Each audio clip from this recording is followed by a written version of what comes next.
Hi, my name is Benny Johnson. As some of you know, I've been struggling with addiction. However, I decided to change my life and went into recovery. I've started this podcast 90 Days Clean, and I want to take you along in my journey. What does lie ahead of me? Let me be frank, I do not know. Will I ever drink again? I do not know. This is how Stairway to Redemption was born. It is my search for answer in a real-time process of what is going to work for me. It is then my aspiration to help you figure out what's going to work for you. It is our journey together.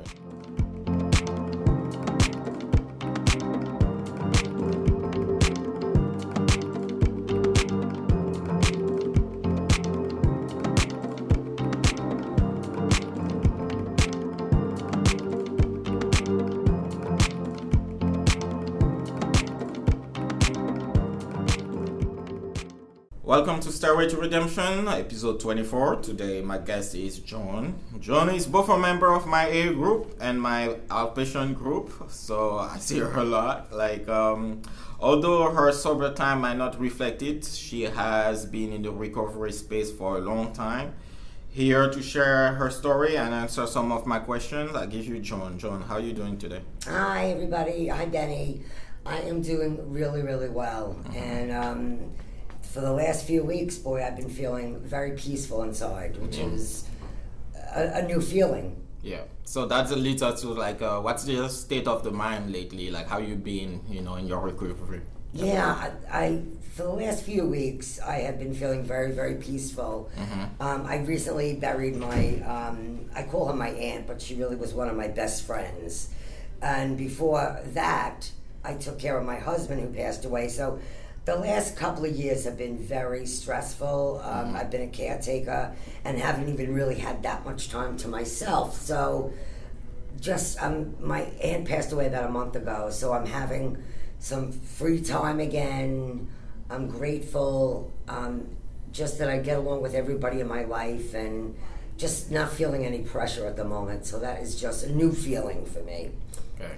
I get it because I remember you talking about, basically your aunt who also raised you, I believe, right?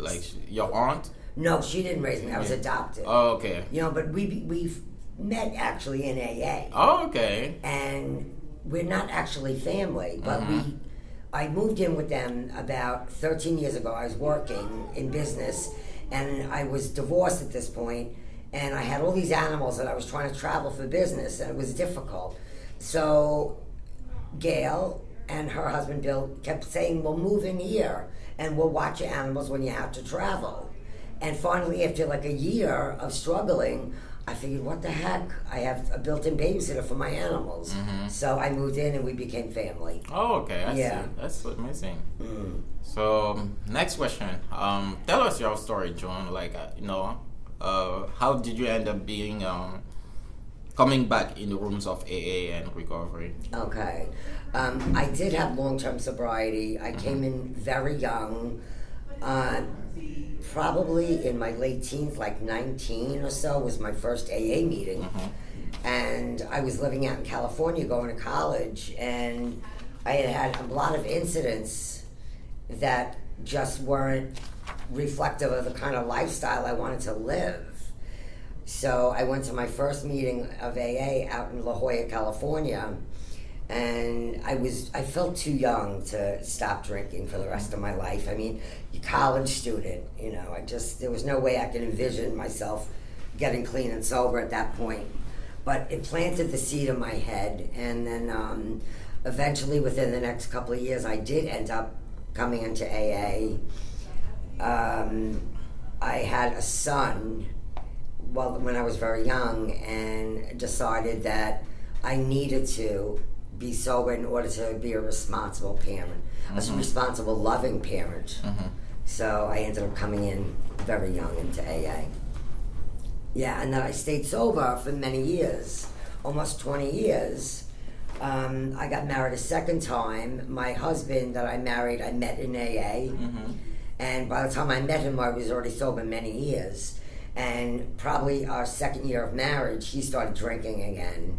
And we moved out to the Hamptons from Wantor, from Nassau County, out to the Hamptons.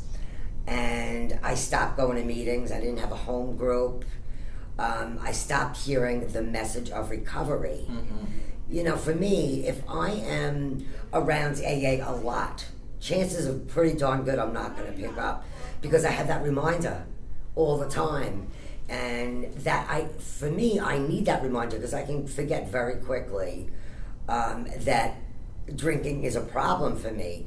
You know, when I ended up relapsing after all those years sober, I figured, okay, I'm so much more mature, I'm so much older, and figured, okay, I called everybody up and said, listen, I'm going to try drinking again. I feel like I'm much more mature, much more responsible. Of course, I ended up crawling back to AA, because you're never cured from this. Yeah. Doesn't matter how mature you are, how much knowledge you have, how intelligent you are, what gifts in life that you have financially or whatever. Once an alcoholic, always an alcoholic. And now I really understand that. You know, maybe I needed that relapse to really show me that this disease does not go away. I believe it's a disease. Yeah. And what ended up happening this time is that coming back into AA after all those years of sobriety and then relapsing was, again, I hit a bottom again. You know, I'm unpredictable. When I pick up a drink, let's say it's a Friday after work or whatever, I can pick up a drink saying, okay, I'm just going to do this for, you know, tonight I'm only going to have 3 drinks, and 3 drinks turns into the whole weekend. Yeah. I wake up with a hangover and I drink more. So, towards the end of my drinking, I was periodic. I wasn't daily. But once I picked up that drink, it was all bets were off for days. I may not drink for a month, but once I picked it up, I wasn't going to be seeing my friends or being responsible to a job or doing anything productive. Yeah. And laying alone in my bed, drinking. And that is not the legacy I want to leave behind in this world. You know, I'm in my early 60s, and it's just obvious to me that I'm never going to be able to drink safely. So why even, don't toy with it, because I've had some terrible accidents while drinking. I really should be dead by this point. The last accident that I had was about a year before I decided to get re-sober. I went to someone's house. It was a new house, like a new environment. I'd never been there before. I was really liquored up, fell down a flight of stairs, went unconscious, and the guy that I was dating was wondering what's taking her so long, and then found me at the bottom of the stairs, and thank God he had like first responder training, because I was unresponsive. And I woke up Christmas morning in ICU in Good Sam Hospital. And nothing like that happens when I'm sober. I really should be. I've had car accidents that I remained in the hospital for like a week.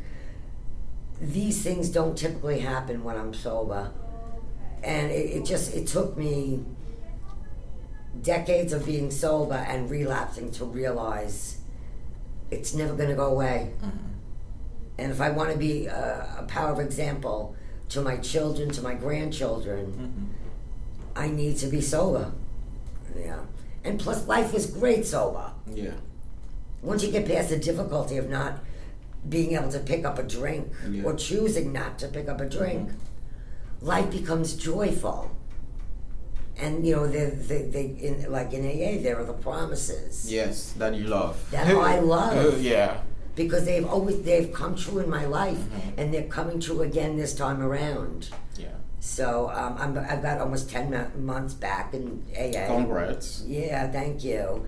And I'm feeling again, which is what I felt in the past, that drinking is not an option. Yeah. It's just not an option. So when you relapse after 20 years, it was not due to like a traumatic event. It was just because you forgot probably the pain that drinking causes. Because after 20 years, I bet that I don't know. I can see that happening because you know how if you had a traumatic event, the more time you space it out, sometimes like the pain goes away, right? So you probably forgot the consequences of drinking, and maybe also your kids got older, right? So you are like, all right, I don't have to raise those kids anymore. They are on their own, so let's try drinking again, like.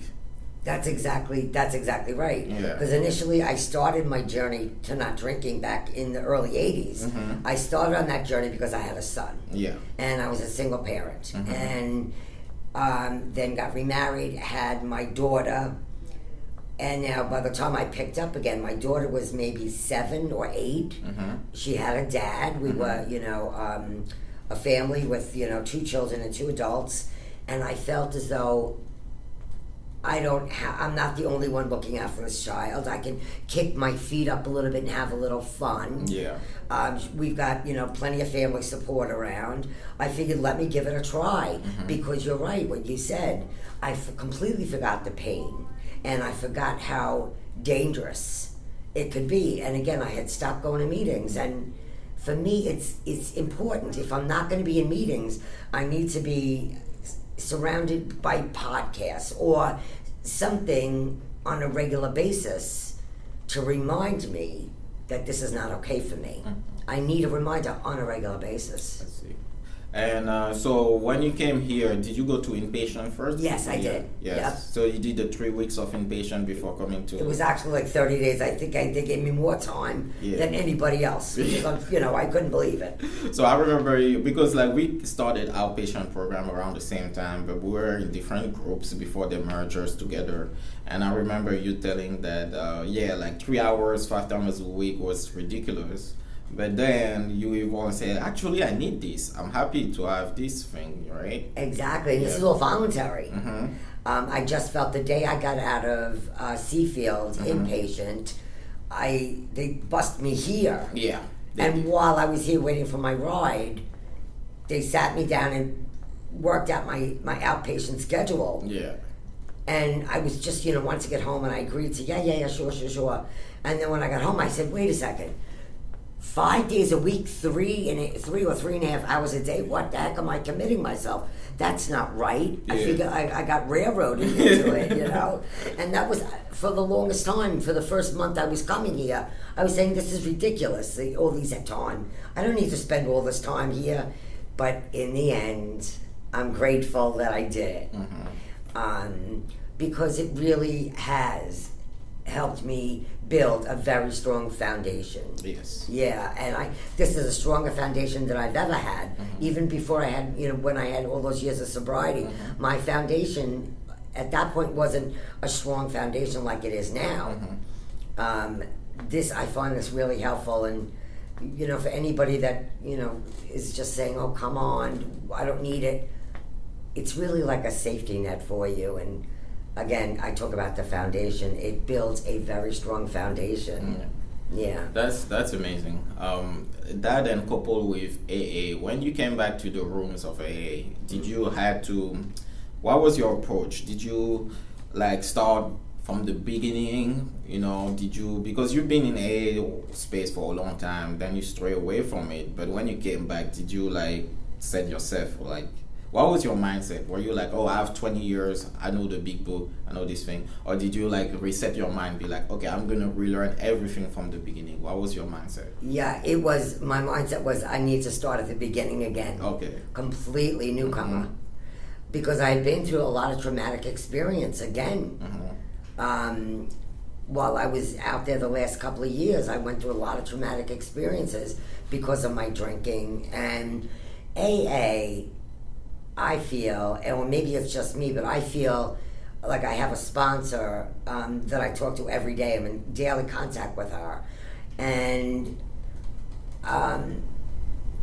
what was my point? I just lost my point. I just feel as though we're even more focused on the steps in the big book than I ever was years before. Okay. Yeah, I feel like there's a lot more emphasis. I don't know if it's just my sponsor putting more emphasis on it, or AA has evolved since I was in it. But I am totally a beginner. Yeah. For sure. Yeah. That's interesting, because this leads me to my next question. You remember, I brought up the fact that I no longer count my days because of the incident I had, and I had a problem with counting days because, like, since we were about the same sober date, and when we go to our group and we share our day count, you sharing your day count is not reflective of the experience you had before. Like, nobody knows that you had 20 years. Me, when I share the same day count as you, I don't have those 20 years. So sometimes I wonder what's the importance, like, the day count is not quite accurate of someone's sobriety, right? Right. And that's why, like, sometimes I'm like, I understand it's like a self-esteem booster to show that it's for you, right? Right. Somebody told me, like, no, it's for others to show them that it works. I'm like, I disagree with that. But, like, what do you think about the day count? Does the day count matter to you? I mean, you had 20 years. Does it still matters to you? I think that it's an individual thing. Yeah. I really do.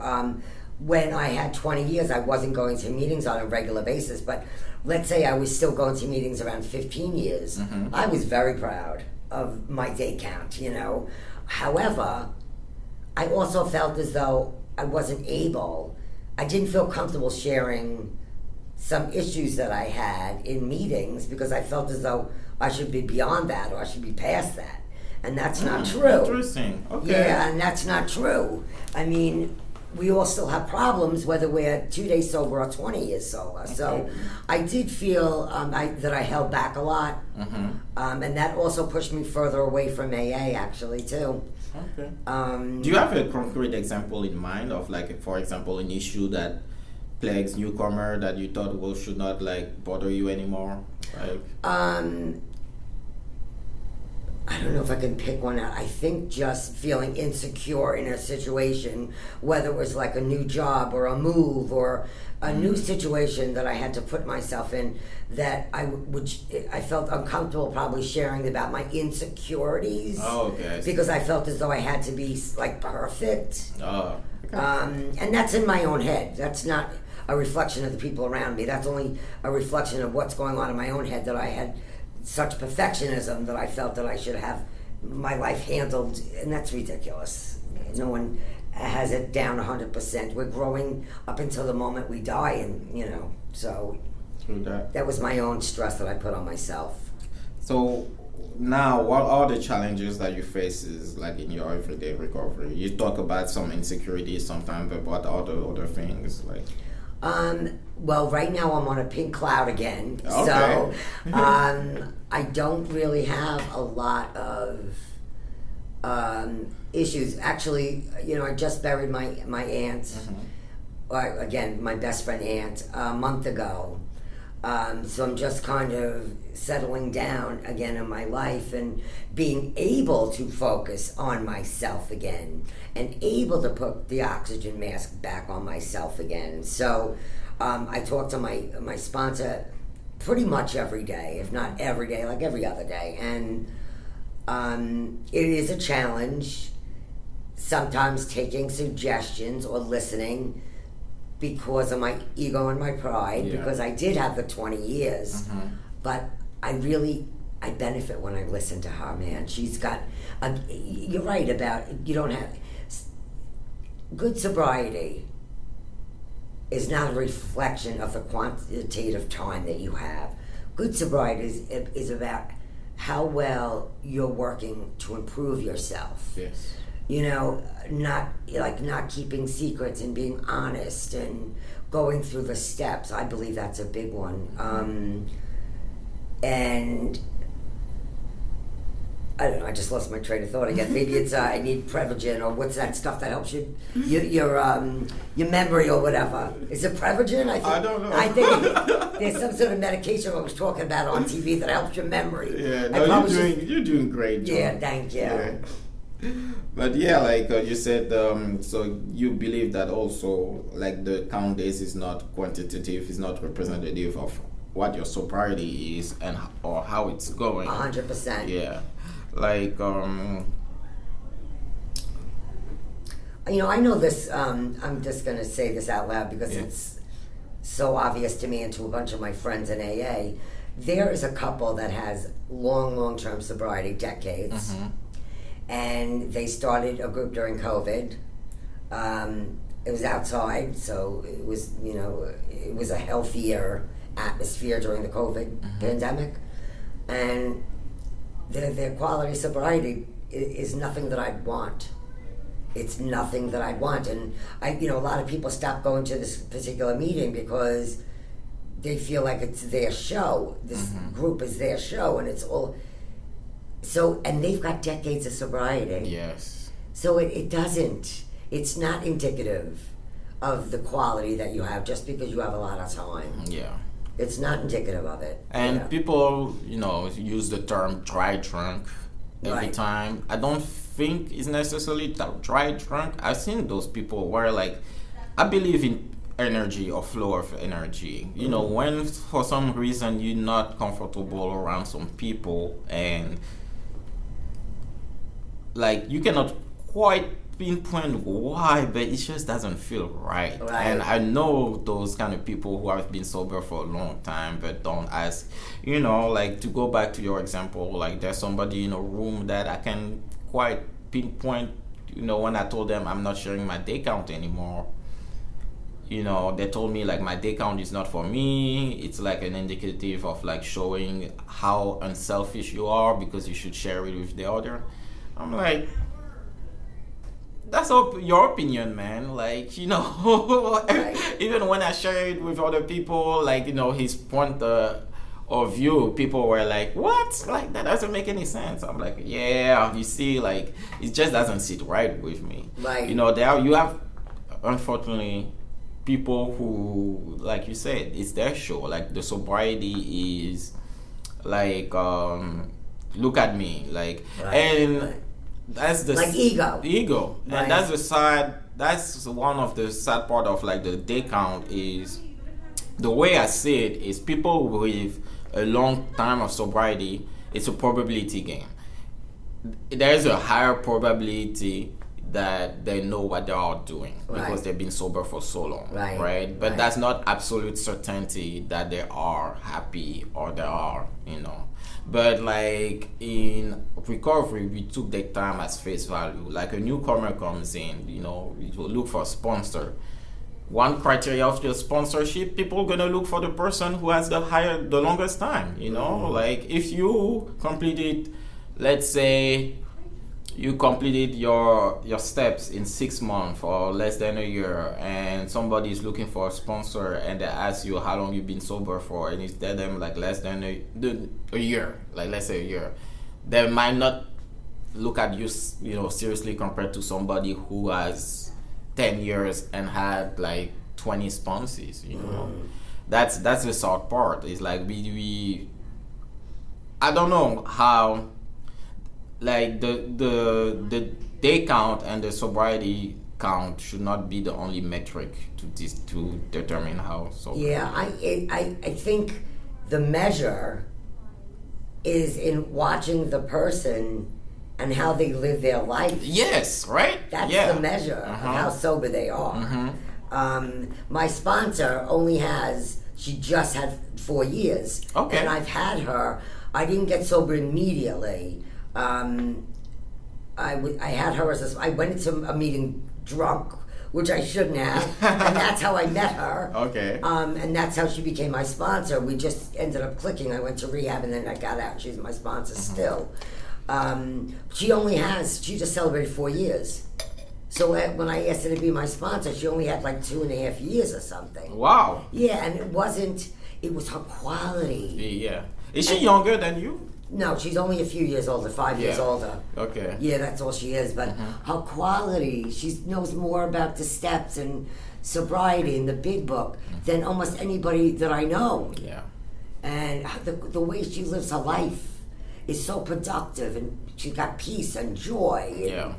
And, she's secure financially because she's just secure in her life in so many ways. Yes. And that's only because she's sober. Yeah, that's very good. And also one other thing, when you lose your day count in especially in AA, it's like the restarting over. Like, for example, I had met you right when you relapsed, I would like to hear your story right away because I want to know like what happened after 20 years. But like in AA, the fact that now you have to wait like another 3 months before sharing and that kind of stuff, or like having some like you telling me now you're gonna be speaking at on Sunday night. On Sunday night? Yeah. Yeah, like, when you need to have some time before speaking. I don't know. Like, sometimes I want to hear, like, fresh stories. Right. But, like... It's 90 days. You only have to have 90 days. 90 days, yeah. And I think that's a good period of time. You think so? I think so. I think 90 days is a good period of time. Mm-hmm. It's really showing you can go through a lot of cravings and not pick up, and well, what are you doing in order to not pick up after 90 days? I think that's a good amount of time. It doesn't have to be a year. Yeah. I think 90 days is nice. 90 days is nice? Okay. Yeah, I think that's a nice period of time because hopefully you're starting to also feel some of the joys of like being sober. So yeah, because I understand that maybe sharing early than 90 might be a little bit too early. Right. Yeah. I get it. But again, I think that this is all individual. Yes, we have certain rules in AA, which I don't agree with all of them. I think basically if you don't pick up a drink, you're doing good. Mm-hmm. As long as you're doing things like you are involved in outpatient, in AA. I feel as though if you don't pick up a drink and you're getting through those things and you're putting effort into your sobriety, there are some choices that you should be able to make on your own. Yeah. Because you are doing so well. Yeah. Like good. Yeah. So yeah, you talk about your children earlier. Like they are also involved in recovery, right? Yes. Yeah. Both your kids. Both of my children. My son is sober a year, okay. A little over a year. Mm-hmm. He is not able to do it with AA only because he's got 4 kids and one is severely disabled. Mm-hmm. So when my son is not working, he's with his child. Okay. His life is very difficult, but he actually grew up going to meetings with me. Oh, really? Yeah. I used to take him to meetings when he was a young kid. Mm-hmm. If I didn't have a babysitter, he went with me. So he's knows a lot about AA. He kind of grew up with it. I've always had big books around the house, step books around the house. Most of my friends were sober. Yeah. So he's always seen me interact with sober individuals. So he's very aware of AA. Yeah. My daughter, same thing. She grew up going to Alateen and Al-Anon. She is into the dry goods. That's really her drug of choice. It's not the alcohol as much. Yeah. So she hasn't done dry goods in months. I think she's starting to get off alcohol now as well. Yeah. Because there is such a thing as cross addiction. Yeah, I mean that's my case too. Like I call it like a one-two punch combo. Like alcohol gets me dizzy and the dry goods knock me out. So, right. I rarely think of dry goods when I'm sober. Exactly. Yeah. Exactly. Yeah. That was one of the reasons I wanted to stop drinking. Also years ago, is that I didn't want to be picking up cocaine. Yeah. I mean, back in the 70s and early, cocaine was like Studio 54, and it was everywhere. Yeah, I'm happy I'm not from that time. I would be I'll be long dead. Like if I were in the 80s where it was, oh my God. Yeah. But like my question is like, how does one cope with, suffering from addiction and seeing that children fell into it? Like, what was your mindset at that time? Oh my God. Horrendous. I believe that it is a disease. Mm-hmm. And I believe, because I know like when I pick up a drink, I stop having a choice. Once I get that booze in me, I can't say no then to it. It's like a chemical switch goes off. So watching my children has been horrible. It's just scary. My daughter has OD'd so many times. And she keeps trying to get sober and hasn't done it yet. She's put the dry goods down, but not the alcohol. But the last week or two, she seems to be making a lot of progress. Yeah. I try not to get. She's an adult, so I don't have a lot of control over what she's doing. She, has the choice to do whatever she wants to. But I, of course, feel responsible that both my children have this disease, although I know it's not my fault because it's hereditary, I think. I believe that believe that it is hereditary, and both of my children's mother and father have this disease. So I feel responsible, but I don't feel, that I did this to them on purpose, obviously. Yeah. But it's a shame. But I'm hoping, because now my son is sober, I'm hoping that we can pass this on to my grandchildren. Yeah. I have a grandchild that's already showing signs of some problems. She's very young, but she's into food, which is similar kind of addiction. Yeah. Some people started with food and Right. then migrated to other things. Exactly. And, That's what I've heard. So I'm very worried for her.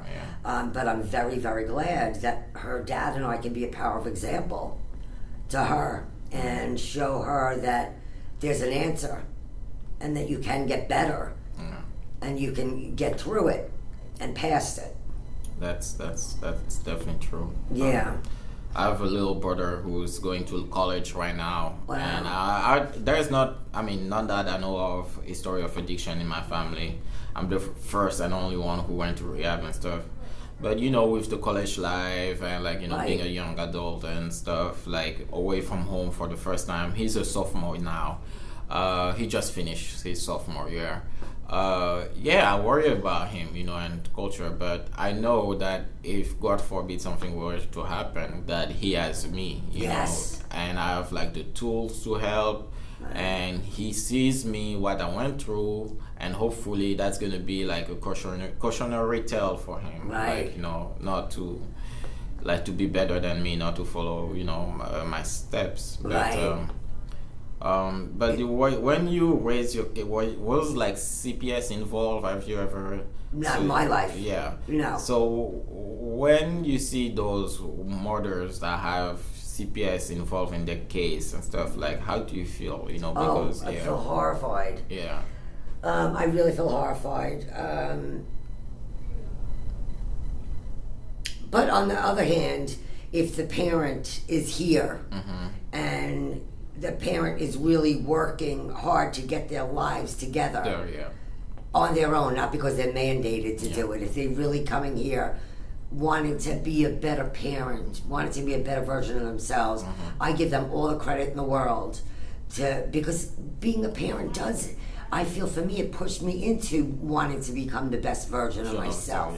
I wanted to be able to be a loving parent and one that made good choices for my children. So hopefully the fact that they're in here, even though they have CPS cases and stuff, hopefully they're going to hear what they need to hear and do what they need to do in order to become an effective sober parent. Yeah, because sometimes I don't know if I've seen it walking kind of double-edged sword. So some people, unfortunately mothers, the idea of having a kid is not enough you did for them to get sober and then raise their kid.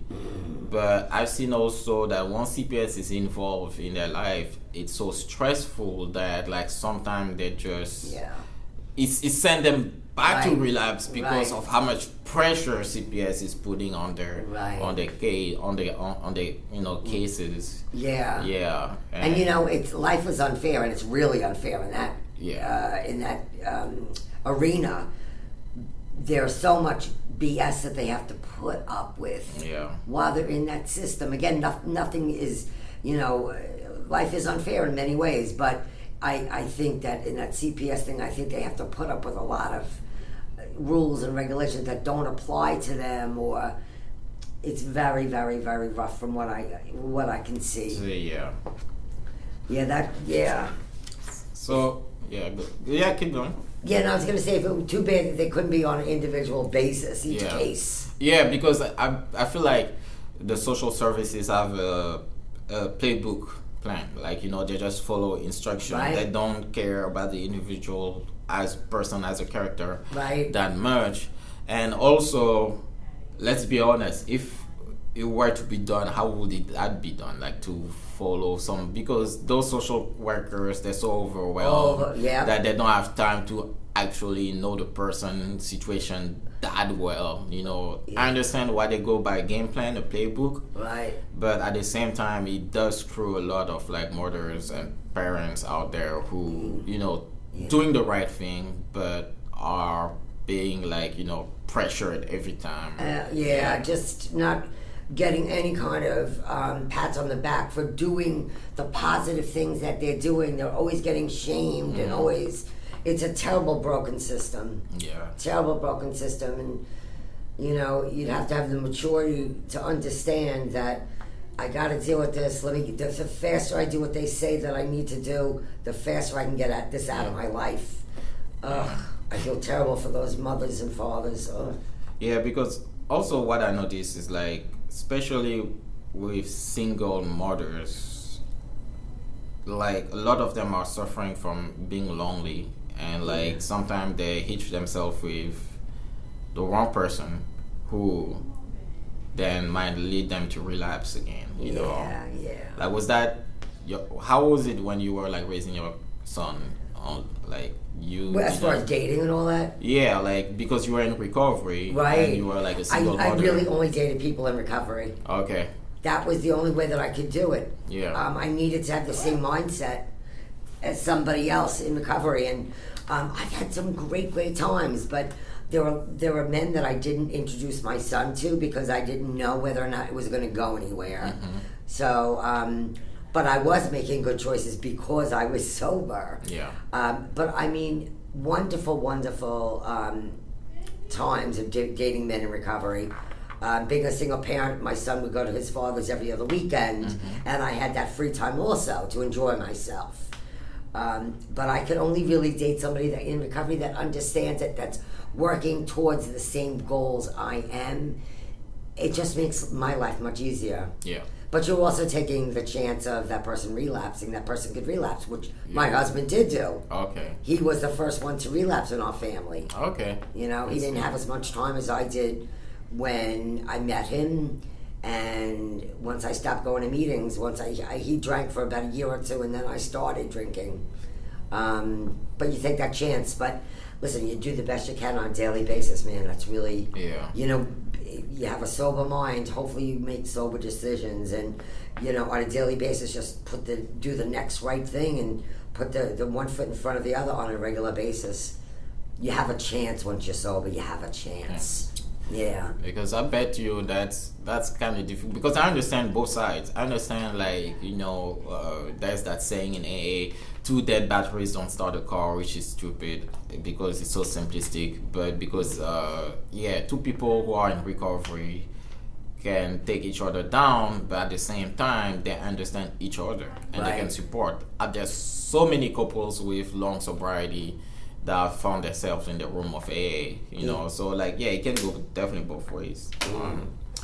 Is there let's change subject now. Like, since you've been, what was the progression of AA? Like, is there things from like back in the days that they don't do anymore that you miss? Smoke at meetings. Smoke at meetings. The ashtrays. Yeah, exactly. I heard back in the day cleaning the ashtrays was actually that was one of my jobs. That was one of my jobs. Yeah. What about like something that's new, that you like? I really feel that there's much more emphasis on the big book. Yeah. And people actually study it now. And every Monday I go to my sponsor's house and we do readings in the book. She's given me workbooks to do for step work. I see there's a lot more emphasis. There were big book meetings back in the 80s and the late 70s. But I just feel as though there's a lot more emphasis on the steps and incorporating them into your life and the big book more than there ever was. I really feel the way. I feel that there are a lot more women in AA than there ever were also. Oh, really? Yeah, I feel like there are more women than there were years ago. Okay. I think that people are allowing themselves now to come out of whatever shame that they may carry and come into the rooms. And people come in even at my age. They're coming in for the first time. Yeah. Which I love to see. I love to see that. Because you can get sober at any age. There are some people whose sobriety I respect so much. Let's say they have 4 or 5 years. Yeah. And they have turned their lives around. They were mostly functioning alcoholics, a lot of them that have come in at my age. But to see where they are now compared to where they were, and their family lives have improved tremendously. Yeah. Their careers have improved. I think it's such a great program, and I am just always amazed at the people. I love the people that I meet that are sober, working a similar program to how I am, because they are just like the best people. Yeah. That I have ever met. Yeah, that's true. Yeah, honest people loving, great sense of humor, hard workers. I feel people in recovery are really just a great group of people. That's nice. Yeah. How do you feel about now merging, like the mention of drugs and addiction in AA meeting? Does it bother you to talk about drugs? Not at all. Some people from like the same, I don't want to use the word era, but from the same time, like, the old school, right, that don't like the mention of drugs, and sometimes they're very adamant, very like, they can be very frustrating about it. Right. They can be That's crazy. old school. Yeah, they're all like, oh no, we're not talking. But nowadays, right, cross addiction is actually the norm. Right? Right? Absolutely. Like, yeah. Yeah, and you did ask me what's different from AA back then to today. Of course, that's a huge difference, because really it was suggested there's NA and there's AA, and if you've got problem with dry goods, go to NA. But it's not that way anymore. Most people are cross addicted. Yeah. And people my age are cross addicted. They were taking painkillers their whole lives plus drinking with them. Yeah. I think it's absolutely fine to be cross addicted and share that you're cross addicted. I just feel like I'd say the majority of people in AA are probably cross addicted. Yeah. From what I can tell, from what people have shared with me. So, yeah. That's good. Yeah. All right. Last question before I give you the thing. Yeah. So to go back to, you said like, when people come back to and their financial situation gets better and stuff. I notice, especially in recovery and also our outpatient group, the importance that people give to their financial situation. You talk, for example, your friend who, right, everybody like idea of doing better is to get your financial situation back. But I feel like that some of us in addiction, when we get that financial situation back, the car, the job, maybe the apartment back too early without working on ourselves, that leads right back into relapse. Like, I guess it can. Yeah. That hasn't been my experience at all. When I came in as a very young girl, I didn't have a good job when I was active, and it was only because I was sober that I was able to start feeling better about myself, and I knew I was making good decisions, and I got a great corporate job. Yeah. It was, I had to do business lunches all the time back in the 80s, and there were a lot of people doing liquid lunches. Yeah. No doubt about it. Garden City, it was all the people would just have liquid lunches. But I feel as though I only was able to get financially secure because I was sober. And you just make much better choices when you're sober, and that's in the promises too, freedom from financial insecurity. Yes. That's why I love the promises, because I feel, I guess people can, if they're not mature enough or they're not working the program hard enough, I guess it's, or any reason, they could slip back. Yeah. Whether it's from financial or relationships or whatever it is, or not going to meetings. Yeah. That's part of our disease is relapse. Yeah. No, yeah. Me, in my case, I had to learn the value of a dollar again because I was working into like the media entertainment business, and I was a software developer making good money, and I couldn't just go back to that world after coming out of inpatient. I took like another job, working for like in retail to not be triggered by making so much money, and also relearning the value of a dollar, because I knew that if I was making what I was making before right away, it would have been like oh, let's travel, let's party, let's do this. I can see Yeah, that. now, like, even if I made, like, I don't know, like a paycheck of $500, I know I'm so satisfied that not even a dollar of it goes to alcohol. Right, Versus right. making like $5,000 and be like, oh, I spent $1,000 at the club the other day. Yeah. Back in the day, it would not face me because I had $5,000. I still have $4,000 after it. But like now, when I'm like, I spent $1,000 at the club, like. Who am I? Like, $1,000 at the club. Right. Yeah, like, it's so responsible, But I'm one of those who definitely needed to get like what my counselor, so a get well job. She called it. Yeah, a get well job. Yeah. And I think that we can do any industry that we want to once we're in a safe place eventually. Truly, yeah. Oh, I think, my daughter's a musician. Thank God that there are so many musicians nowadays that are sober. Yes. Because she's in that crazy industry with a lot of drinking and drugs going on. I believe that once you get to a certain place in your sobriety, I think that you can do any career. If you wanted to go back to entertainment or whatever it would be, I think there's a place, and then you could even show the next person that comes up that they could do it sober too. It's really about passing the message around and showing that we're capable of doing anything when we're sober. Maybe not too early though. I love the early sobriety job. I think that's a great idea. And it's temporary. Yeah. Until you can get yourself situated and you're on solid ground. I think it's great to do everything you can to build that strong foundation. Yes. Yeah, definitely. Yeah. All right, we reached the end of the interview. Do you have anything to say? I just thank you so much. You are a pleasure. Oh. You are just a pleasure, and what you're doing is really. I'm so impressed by you. I am so impressed. So what? You don't want to say your day count? Look what you're doing with the podcast. You know what I mean? It's an individual program. Yes. As long as you don't pick up. And you're doing things that are productive for you. You do it, work it your way if it's working for you. Yes. And it obviously is.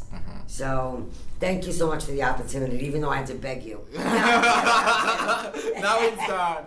All right, guys, I will see you for the conclusion. Bye. All right, that's it, folks. Thank you to the lovely Joan for sharing her experience in recovery. I would like to take this opportunity to remind you guys that our Patreon page is live and available. It's at Patreon/Stairway to Redemption. I shared the link in the description. He currently hosts only one special episode with my friend Rich and Kate. We talk about some more things that work or don't work in sobriety and recovery. Also, all the episodes are now available on YouTube at youtube/the_SCR_podcast. Look for Stairway to Redemption on YouTube and you will see the new logo. I'm sure you can find that. So that's it, guys. I will have more content for you on for the Patreon page, guys, next week. And also I will see you later. Bye.